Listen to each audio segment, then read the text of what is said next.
ఓం గురు బ్రహ్మ గురు విష్ణు గురుదేవ మహేశ్వర గురు సాక్షాత్కార బ్రహ్మ తస్మై శ్రీ గురువే నమః లోకమాత పిత పార్వతీ వీరభద్ర కాళీ మాత నమో నమః జయ సీతారాం జయ వీరభద్ర నమో నమః.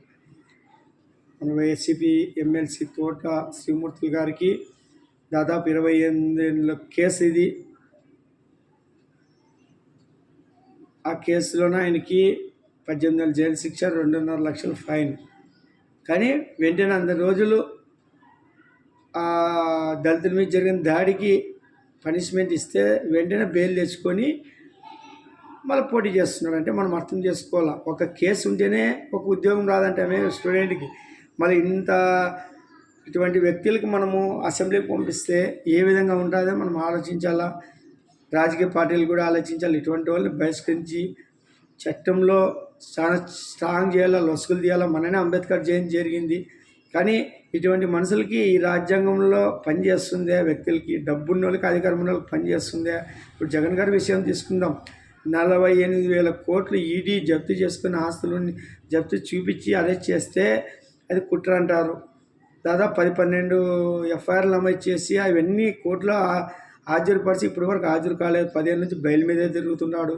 3,000 పైనే 3,000 దాటింది దానికి హాజరు కావాలని కోర్టుకి, కానీ దానికి హాజరు కావడం లేదు. అంటే మనం ఏం చేసుకోవాలా?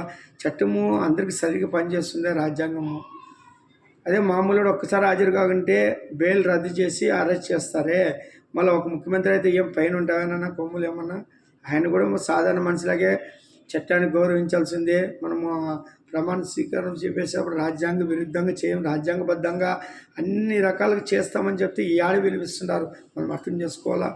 అందుకే ఇవన్నీ మనతో కాదు, సాక్షాత్తు ఆ పరమశివుడే వీరభద్రుడు. ఆ వీరభద్రుడే వీరభోగ వసంతరాలై నవయుగ రాజ్యాంగంతో దుష్ట శిక్షణ ఎట్లా చేస్తాడో మీరే చూస్తారు. ఒక ప్రధాని స్థాయి నుంచి ముఖ్యమంత్రి స్థాయి నుంచి మంత్రులు, ఎమ్మెల్యేలు అందరూ సామాన్య ప్రజల వరకు ప్రతి ఒక్కరూ రాజ్యాంగానికి ఎవరేం అతీతులు కాదు. తప్పు చేస్తే ఎవరైనా శిక్ష అనుభవించాల్సి ఉందే, దానికి ఏం సందేహం అవసరం లే. వెంటనే పదవికి రాజీనామా చేసి నిరూపించుకొని నిర్దోషి అయితేనే మళ్ళీ పదవి కొనసాగించే అర్హతలు అంటే డిస్మిస్ చేసి పాడేస్తాడు. ఇటువంటివన్నీ చేస్తేనే మాట వింటారు. ఒక్క కేసు కూడా ఉండి కూడా రాజీనామా ఇటువంటివి చేయాలా. ఈరోజు మళ్ళీ మన ముఖ్యమంత్రి గారి గురించి ఎన్ని చెప్పుకున్నా తక్కువే. సుశీలమ్మ, మన సునీతమ్మ గారు చెప్పారు కదా, వివేకానంద గారి కూతురు రక్తంతో తడిసిపోయింది వైఎస్ఆర్పీ పార్టీ అంటే అది నిజమే. ఆమె చెప్పినంత సందేహం ఏముంది నాన్న? మీరు వైసీపీ కార్యకర్తలు కూడా గమనించండి. ఇదేదో కులాలకి మతాలకి లేదంటే పార్టీలు కాదు, ధర్మం ఎక్కుంటే వీరభద్రుడు అక్కడ మాట్లాడుతుంటాడు. ధర్మం అంటే ఏమి? నువ్వు గెలుస్తీవి, నువ్వు తప్పు చేసినావు, ఒప్పు చేసినావు, ప్రజల్లో తిరిగినావు, కష్టపడినావు, ఒక్కసారి అవకాశం అన్నావు, భగవంతుడు కూడా అవకాశం ఇస్తే ప్రత్యేక హోదా, పోలవరము, రాజధాని, డిఎస్సి ఉద్యోగులది, పిఆర్సి ఉద్యోగులది, ఇంకా కొన్ని దాదాపు 2.5 లక్షల ఉద్యోగాలు, ఇటువంటివన్నీ ఇచ్చింటే నువ్వు అనుకున్నట్లా మీ వాళ్ళతో చెప్పిస్తున్నావే ఇంకా 5 ఏళ్ళు 10 ఏళ్ళు అవే అని భగవంతుడు అవకాశం ఇస్తున్నామో సందేహం పడకూడదు కదా. ఈరోజు నువ్వు బటన్ నొత్తి నువ్వు ఆఫర్లు ఇస్తుంటే ఎవరు డబ్బులు అవి? ప్రజలవే డబ్బులు అవి. అదొక పెద్ద గొప్ప అనా? నువ్వు కష్టపడుతుండవా, లేకుంటే ఏమన్నా మా కోసం తపస్సు చేస్తున్నావా? ఏమన్నా బ్రహ్మర్షి విశ్వామిత్రులకు తపస్సు చేసి వరాలు ఇస్తున్నావా? నువ్వు సంవత్సరాల తరబడి నువ్వు కూర్చొని మా భోగభాగ్యాలు అనుభవిస్తూ ప్రజల డబ్బులు తీసుకుంటూ చూసాక రూపాయలు జీతం, 1 రూపాయి జీతం అంటావు. నువ్వు పెట్టే ఖర్చు ఎట్లుంటుంది? 10 కిలోమీటర్లు కూడా హెలికాప్టర్, మళ్ళీ ఇప్పుడు ప్రత్యేకంగా 2 హెలికాప్టర్లు, మనం తిరిగే బస్సు 13 కోట్ల పైన. దానికి ఎన్ని అంగులో, ఎన్ని హంగామాలో, ఎంత బందోబస్తుకి ఎన్ని డబ్బులు అయిపోతుండావో ప్రజాధనం. ఈరోజు మీ పబ్లిసిటీ పిచ్ అంటే వీక్లో ఉంటుంది. ఇంకా ఎట్లా చెప్తామంటే దానికి నీకు సాక్షి పేపర్కి పబ్లిసిటీ సర్క్యులేషన్ పెంచుకోవడం, సాక్షి టీవీకి అడ్వర్టైజ్మెంట్, మిగతా టీవీల మీద TV5 చూడొద్దంటావు, ఆంధ్రజ్యోతి చూడొద్దంటావు, మహాస్ టీవీ చూడొద్దంటావు. ఇంకా పచ్చపత్రికలు అనేవి ఏవి చూడకూడదు. నీ పత్రికే చూడాలి. ఇది ముఖ్యమంత్రి మాట్లాడే మాటల. ఒకవేళ వాళ్ళు నిజంగా అట్లా రాస్తే వాళ్ళ పత్రికలు ఎవరు చదువురు? ఇప్పుడు సాక్షి టీవీని, సాక్షి పేపర్ని ఎవరు చదువుతున్నారు అనుకుంటావు? ఇది వైఎస్ఆర్పీ ముద్ర పడిపోయింది. కానీ నువ్వు ఒకసారి ఆంధ్రజ్యోతి, ఈనాడు అటువంటి చదువు. అన్ని రకాలు లేకుంటే ఎవరు చూడు. వాళ్ళు కూడా పచ్చపత్రికను ముద్రేసి పక్క పెడతారు జనాలు. ఒకవేళ అభిమానం ఉంటే ఉండొచ్చు పక్షపాతం, కానీ అంత ఎక్కువ చూపిస్తే ఎవరు చూడరు జనాలు అమాయకులు కాదు. ఆంధ్రప్రదేశ్ ప్రజలు చైతన్యవంతులు. చెప్పినాడు చూడు కేటీఆర్ మీ దోస్త్, నువ్వు రాను ఇంకా ఇవే. ఇప్పుడు ఆయమ్మ చెప్పింది కదా సునీతమ్మ, ఇప్పుడు నువ్వు పార్టీ నీ పుట్టుకే రాజశేఖర రెడ్డి గారి రక్తంతో పుట్టింది, తర్వాత నీ కోడికత్తి రక్తంతోన ప్రతిపక్ష నాయకుడిగా అసెంబ్లీలో అడుగుపెట్టినావు, వివేకానంద రక్తంతో ముఖ్యమంత్రి పదవి తెచ్చుకున్నావు. మళ్ళీ ఇది సెంటిమెంట్ అనుకున్నారో లేకుంటే మీరు చేసే ప్రతి ఒక్కటి వర్కౌట్ అవుతుందని, పబ్లిసిటీ బాగుందని మళ్ళీ ప్రజలు ఇంకా అమాయకులు నమ్ముతున్నారు. ప్రజలు, ఆంధ్రప్రదేశ్ ప్రజలు గొర్రెలు అనుకున్నాము, మళ్ళీ మనం ఏం చెప్తే అది నన్ను గెలిపిస్తారు, లేకుంటే పీక పబ్లిసిటీ చేసుకొని ఇంకా సోషల్ నెట్వర్క్ ద్వారా ఇంకా ఏం చెప్తే అది జనాలు నమ్మేస్తున్నారని నువ్వు ఒక ధోరణితో ఈరోజు రాయి నాటకం ఆడితే అంతా నవ్వుల పాలవుతున్నారు. జనాలు ఎవరు నమ్మడం లేదన్న. అది నిజంగా తగిలిందో లేకుంటే నాటకమో ఎవరికి అర్థం కాదు. జనాలు మాత్రం ఏం పెద్దగా తీసుకోవడం లేదు. మీరే రోజుకోరు వచ్చి మీటింగ్లు చెప్పుకుని అది చేసుకుంటుంటారు, మీరే తగిలించుకుంటుంటారని మరొక బలిపసం చేస్తున్నారు. పిల్లోని తెచ్చి మళ్ళీ ఇప్పుడు ఆ పిల్లోడు కొట్టినట్ల వాళ్ళు కూడా కూలీల కింద తెచ్చుకొని మీకు ఇంత ఇస్తాం అంత ఇస్తామని అన్నీ చెప్తున్నారు. అవన్నీ బయట వేస్తాడు వీరభద్రుడు, ఏది దాపించుకోడు. కానీ ఈసారి ఈ నాటకం అట్టర్పులపై నువ్వు ఎన్ని ప్రయత్నాలు చేసినా ఎన్ని చేసినా మా నాయన వీరభద్రుని చేతిలో ఓటమి తప్పుందన్న. అయిపోయింది. మా నాయన ఒకసారి డిసైడ్ అంటే వీరభద్ర స్వామి నీకెందుకు 5 ఏళ్ళు ఇప్పటి వరకు నీకు కాపాడుతున్నాడంటే ఒక్కసారి చేతిలో చూడాలి ఇటువంటి నాయకులను కూడా. మా భావితరాలకు ఉదాహరణ, అబద్ధాలు ఆడడంలో నంబర్ 1. అబద్ధాలు ఎట్లా ఆడతావంటే,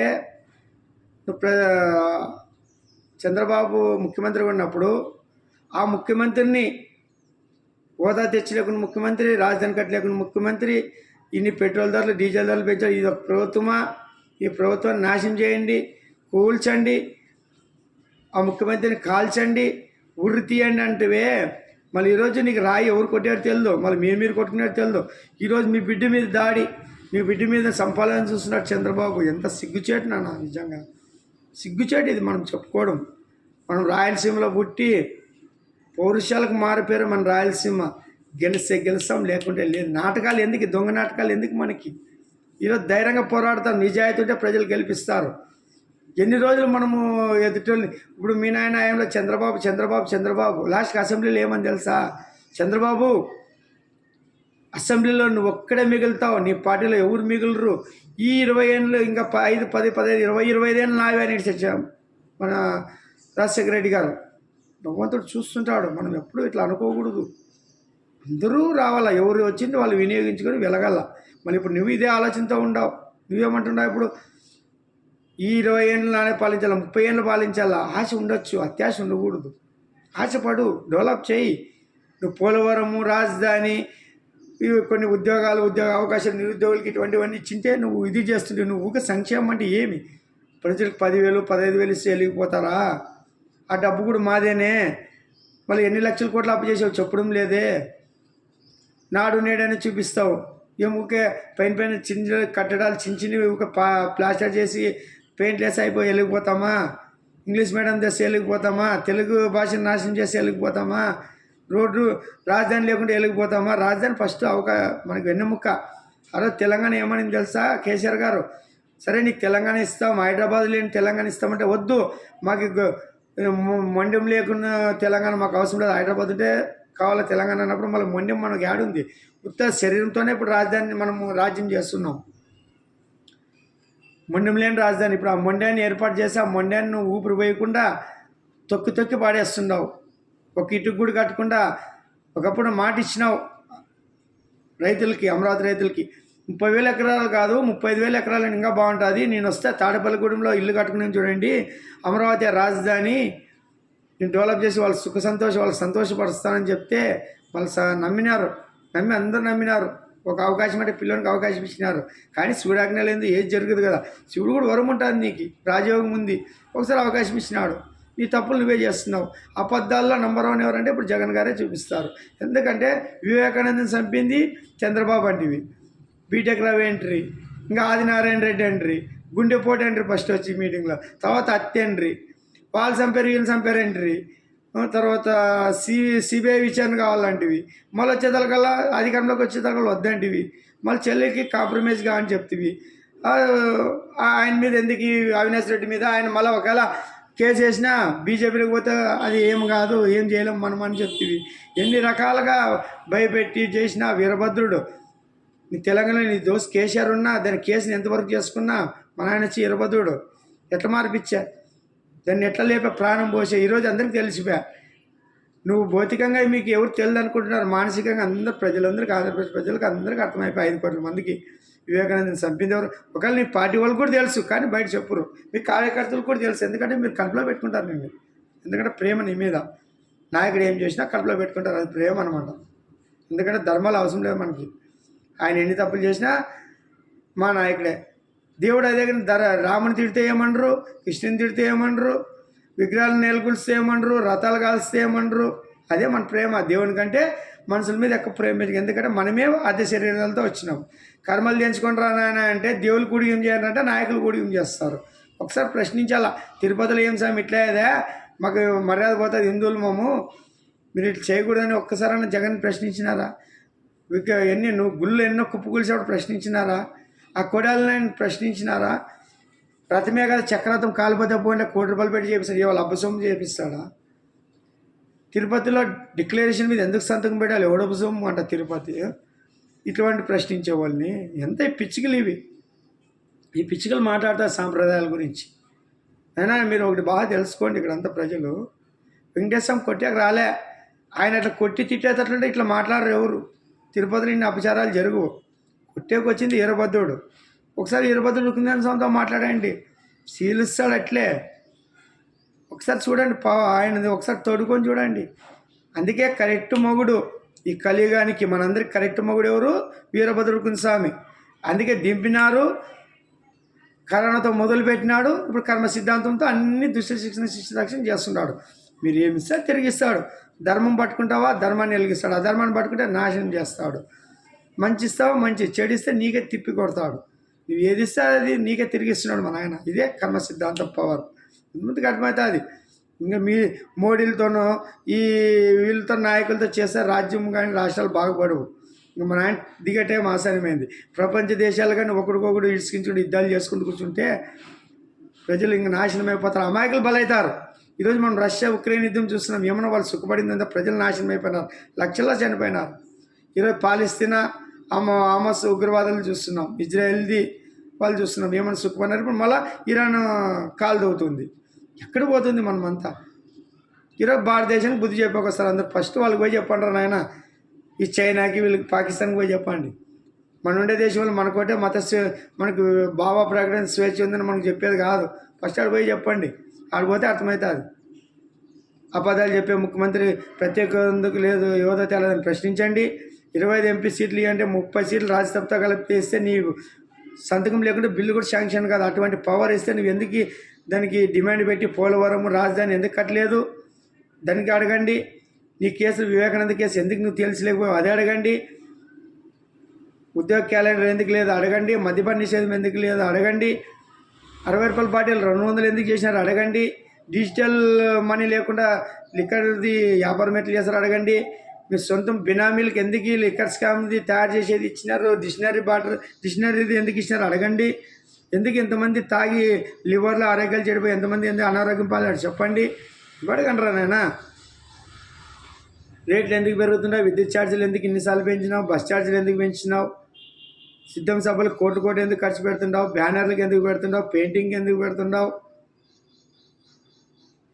ఇవన్నీ అడగండి. మనము ఇవన్నీ అడిగితే అప్పుడు ప్రజాస్వామ్యం అంటారు. ఆనందన ఆయనకి ఒక హిట్లర్ మాదిరిగా డిక్టేటర్ మాదిరిగా ఆయనతో ప్రశ్నించే వాళ్ళు ఎవరు ఉండరు. అదే చంద్రబాబు వస్తే అన్నీ ప్రశ్నిస్తాడు, మాట్లాడుకున్నవాడు కూడా మాట్లాడతాడు.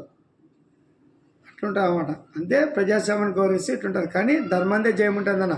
ధర్మానికి అపజయాలు కొద్దిగా అవమానాలు వచ్చినా అంతిమంగా ధర్మాందే జయం. మనం చూసినాం కదా, పాండవుల వల్ల అవుతుంది ఆ కౌరవులను ఓడించడానికి. కానీ కృష్ణుడు వాళ్ళ పక్క పోయి ఎట్లా ధర్మ యుద్ధం చేపించి ఎట్లా గెలిపిస్తాడో అట్లా మన ఆయన వీరభద్రుడు గెలిపిస్తాడు. ప్రజలు గొర్రెలనా, ప్రజలు అమాయకులు, నమ్ముతారు మోసపోతారు. ప్రజలు నమ్ముకొని ఈ భూమిని వెలిగించడం లేదు శివుడు. మనం ఎప్పుడెప్పుడు దారి తప్పుతుంటామో లయ తప్పుతుంటామో మనం దారి తప్పడం వల్ల ఆయన ప్రతి ఒక్క రూపంలో ఏ రూపంలో వెలిగిస్తున్నాడు. ఇప్పుడు కాకపోతే కలియుగం చాలా దారి తప్పిపోయింది. లివింగ్ రిలేషన్స్ అంటే అక్రమ సంబంధాలతోన యువకులు డ్రగ్స్కి, మారక ద్రవ్యాలకి, ఈ మత్తు మందులకి అంతా తయారై ఈ భావి తరాలకు మనం ఏమి మెసేజ్ ఇస్తున్నాం అర్థం కావడం లేదు. తల్లిదండ్రులు భయపెట్టడం లేదు. తల్లిదండ్రులు కూడా వాళ్ళని పిల్లలే కదా ఎంజాయ్ చేయని మీరు కొద్దిగా చెడిపేస్తున్నారు. ఇంట్లో సాంప్రదాయాలు తక్కువవుతుంటాయి, లివింగ్ రిలేషన్లు ఎక్కువైపోయి కులాంతర వివాహాలు ఇటువంటివి మనం ఒక సాంప్రదాయం ప్రకారం వివాహం చేసుకోవాలి. వివాహం అంటే ఆకులు మిక్కులు మనం కాదు, ఒక పద్ధతి, క్రమశిక్షణ, ఉమ్మడి కుటుంబాలు ఇవన్నీ ఉండవు కాబట్టి చేసుకుంటుండాలి. అంతేగాని వాళ్ళ దాంట్లో చేసుకునే తప్పులు ఇవన్నీ మనం మాట్లాడకూడదు. సంప్రదాయాలకు విరుద్ధంగా పోకూడదు. ఇప్పుడు వాళ్ళకు ఉంటుంది ఆ కులాలు మతాలు సంప్రదాయాలు పాటించారు కాబట్టి ఇప్పుడు వరకు ఇంకా మనకు విలువలు ఉన్నాయి. ఇష్టమన్నట్ల లివింగ్ రిలేషన్ కాంట్రాక్ట్ వివాహాలు చేసుకుంటూ కూర్చుంటే ఇప్పుడు సుప్రీంకోర్టు తీర్పు ఇచ్చింది కదా, అక్రమ సంబంధం కూడా తప్పు కాదని.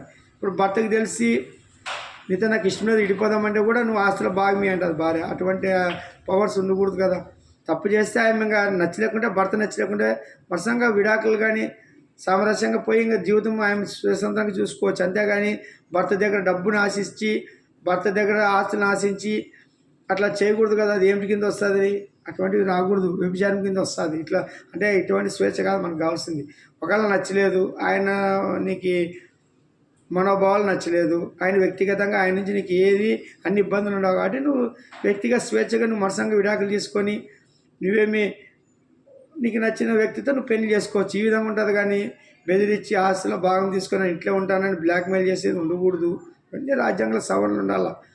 కానీ ఇవన్నీ లయ తప్పుతున్నారు కాబట్టి ఇంట్లో పెద్దలు కూడా తప్పు ఉంటుంది. మన పెద్దలు తల్లిదండ్రులు కూడా సర్ది సంసారాలు చక్కబెట్టాలి. కానీ వాళ్ళకి రెచ్చగొడుతూ మనం కూడా పరోక్షంగా కారణమవుతున్నారు తల్లిదండ్రులు.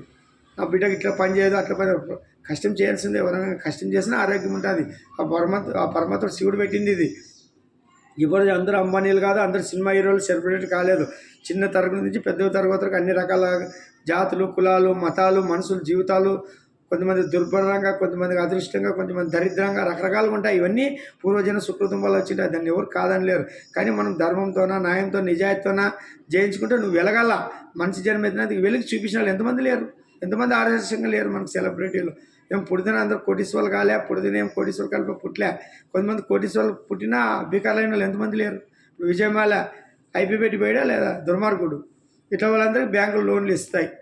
అదే మనం అడిగితే లక్ష రూపాయలు ఇచ్చాక ఆలోచిస్తారు. మళ్ళీ దానికి సంతకాలు, మళ్ళీ ఆస్తి పెట్టాలా. 10 లక్షల ఆస్తికి 5 లక్షలు ఇచ్చాక ఎన్నో ఫార్మాలిటీలు, మళ్ళీ ఇంట్లో వచ్చి సంతకాలు పెట్టాలా. మళ్ళీ ఇప్పుడు వీళ్ళకి 1000 కోట్లు ఇచ్చాక ఎన్ని ఆస్తులు పెట్టారు. మళ్ళీ ఆస్తులు ఉంటే జప్తు చేసి పడేయండి, వాడిని అడిగేది, వాడు ఎక్కడికైనా పారిపోని. ఆస్తుల కంటే అప్పులు ఎక్కువ ఇచ్చింటారు. ఇది మనం చేసే బ్యాంకులు. వీళ్ళు చేసే పొరపాట్లకి ప్రజాధనం నాశనమై మళ్ళీ ప్రజల మీద భారం. మన మోడీ గారు వచ్చి అంతా ఈ కార్పొరేటర్లు అంతా రుణమాఫీ చేసినారు కదా లక్షల కోట్లలో. అవంతా మన మీద ఇప్పుడు సబ్సిడీలు తీసేసి గ్యాస్ మీద వాటి మీద తీసి మన మీద వేస్తున్నారు. ఎక్కడ తిరిగి బలేదు మనమే. మళ్ళీ వీళ్ళు వరాలు జల్లు కురిపిస్తారు మన కేంద్ర రాష్ట్ర ప్రభుత్వాలు. మన సంపద తీసుకొని, మన ట్యాక్సులు తీసుకొని, మన డబ్బులు మనకే పంచి మేము అది ఇచ్చాము ఇది ఇచ్చాము చెప్పుకోనికి సరిపోయింది. జయ వీరభద్ర స్వామి.